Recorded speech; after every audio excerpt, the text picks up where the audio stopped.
Qoraga bo'lgan darvozachimizning navbatdagi ustanovkasini yakunladik. Uy egalaridan hozir bitta intervyu olamiz. Eshitib turasizlar.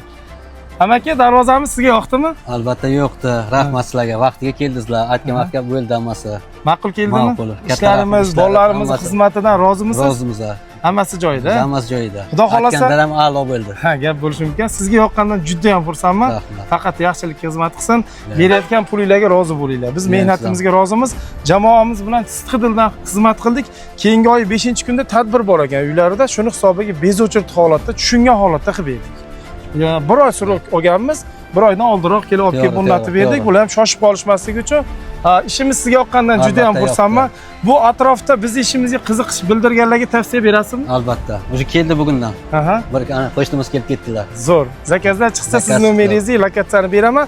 Qiziqish bildirganlar kelib bemalol ko'rasizlar. Ishimiz jivoy holatda omakini gaplarini eshitib, agar uverni bo'lsanglar bemalol aloqaga chiqishadi. Katta rahmat. Jamoamizni, mehnat singan ustalarni, olib kelgan shopur ustanovchi bolalarimiz bitta haqqiga duo qilamiz. Ilohim sog' salomat boringlar.